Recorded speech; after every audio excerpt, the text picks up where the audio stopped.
بسم اللہ الرحمن الرحیم قال النبی صلی اللہ علیہ وآلہ وسلم ادبوا اولادکم علی ثلاث خصال حب نبیکم وحب اہل بیتہ وقراءۃ القرآن۔ قابل صد احترام معزز حاضرین و سامعین، السلام علیکم ورحمۃ اللہ وبرکاتہ۔ آج کا یہ سالانہ دوسرا عرس پاک تعارف دوست احباب کروا رہے ہیں، اور آج ہمارے درمیان عظیم مذہبی اسکالر، عظیم عالمی مبلغ، میری مراد حضرت علامہ مولانا ڈاکٹر حافظ محمد سلیمان مصباحی صاحب دامت برکاتہم العالیہ سٹیج پر جلوہ فروز ہیں۔ آپ لوگ زیارت سے مشرف ہو رہے ہیں۔ میں زیادہ دیر آپ لوگوں کے درمیان رکاوٹ نہیں بننا چاہتا۔ میرے قریبی دوست 15 یا 18 سال کا عرصہ میں نے حضرت علامہ مولانا حافظ محمد اسلم صدیقی صاحب رحمۃ اللہ علیہ کے ساتھ گزارا، اور 15 سال کے قریب انہوں نے ہرڑ کے ہمارے علاقہ میں جو 2 مین مساجد ہیں وہاں پر امامت اور خطابت کے فرائض بھی انجام دیے، اور پھر 15 سال ہم نے مل کر جماعت اہل سنت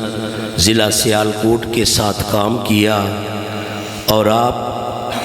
جماعت اہل سنت تحصیل سیالکوٹ کے پھر ناظم تبلیغ بھی تھے، اور پھر پاکستان کے علاوہ ڈسٹرکٹ سیالکوٹ کا جو حلقہ ہے، اور اس میں تقریباً ہم نے 15 سال کے قریب 80% دیہات جو ہیں ضلع سیالکوٹ کے، ہم نے جو دروس قرآن رکھا تھا اس میں حضرت صاحب ہمارے ساتھ ہوتے تھے، اور آپ بے لوث جاتے، سب بے لوث کام کرتے، اور جا کر دین کی اشاعت اور عقیدہ اہل سنت کا پیغام دیتے۔ رب نے عقیدہ پر اتنی جرأت عطا فرمائی اس عظیم شخصیت کو کہ ان کے سینے میں ذرا سا بھی خوف نہ ہوتا۔ جب عقیدہ کی بات ہوتی، سامنے چاہے جتنا بھی مضبوط علاقہ کا کوئی بندہ آ جاتا تو عقیدہ پر وہ ڈٹ جاتے،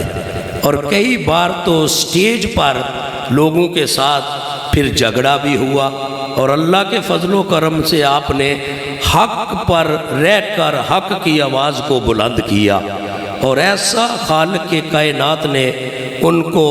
جرأت مندانہ کردار ادا کیا کہ رہتی دنیا تک یاد رکھا جائے گا۔ اور ان کے سینے میں قرآن، کیونکہ ان کے پاس قرآن پڑھنے والے شاگرد بھی بیٹھے ہیں، ڈاکٹر صاحب نے بھی آپ سے قرآن پڑھا، اور میں خود ان کو اپنا استاد مانتا ہوں۔ 15 سال جب بھی مجھے کسی جگہ کسی آیت کی ضرورت محسوس ہوئی تو میں نے صدیقی صاحب سے فون کیا، فوراً بتلایا کہ فلاں پارہ، فلاں آیت، فلاں صفحہ کھول کر اسے یاد کر لے، اور پھر جمعۃ المبارک کی تیاری میں ہمارا رابطہ رہتا، اور پوچھتے آج اس جمعہ موضوع کیا ہے، جب بتلایا جاتا تو 5-6 آیتیں اس جمعۃ المبارک کے موضوع پر پڑھ کر مجھے سناتے کہ یہ آیتیں ساتھ شامل کر لیں۔ اتنا خالق کائنات نے آپ کو یہ ذہن عطا فرمایا تھا، اور منزل پھر رب نے اتنی پکی عطا فرمائی کہ پیچھے کھڑا ہوا حافظ جو ہے پورا مہینہ پورے قرآن میں ایک بھی لقمہ دینے کا اسے موقع نہ ملتا۔ اتنا رب تعالیٰ نے ان پر اپنا خاص کرم فرمایا ہے۔ تو جو میں نے حدیث مبارکہ پڑھی ہے اس کے ساتھ بڑی نسبت آپ کی گہری ہے۔ ادبوا اولادکم علی ثلاث خصال حب نبیکم وحب اہل بیتہ وقراءۃ القرآن۔ فرمایا کہ میرے آقا نے اپنی اولاد کو 3 چیزیں سکھاؤ۔ سب سے پہلے کیا سکھانا ہے؟ تم نے اپنے نبی کی محبت سکھانی ہے، اپنے نبی کی محبت سکھانی ہے، اور ان کے سینے میں جو نبی کا عشق تھا وہ ہم جانتے ہیں، جنہوں نے ان کے ساتھ 15-18 سال گزارے ہیں۔ پھر اس کے بعد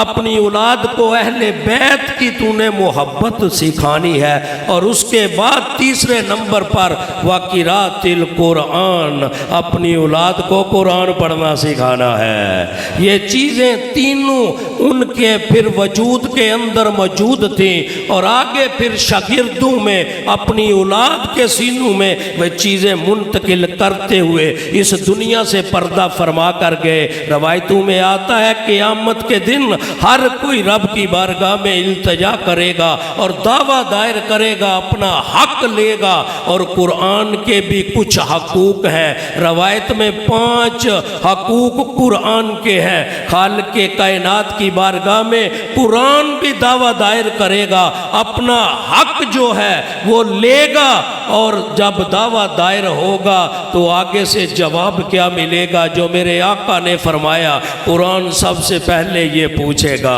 اے مولا اس سے پوچھا جائے کیا اس نے مجھے سیکھا ہے؟ سب سے پہلے قرآن کو سیکھنا ہے، پھر اس سے پوچھا جائے کہ کیا سیکھ کر اس نے مجھے بعد میں پڑھا ہے، پھر پڑھ کر کیا اس نے مجھے سمجھا ہے، اور سمجھ کر کیا اس نے مجھ پر عمل کیا ہے۔ اور 5واں حق جو قرآن کا ہے، نمبر 5واں آ گیا، درجہ اس کا اعلیٰ ہے، وہ یہ ہے کہ قرآن پھر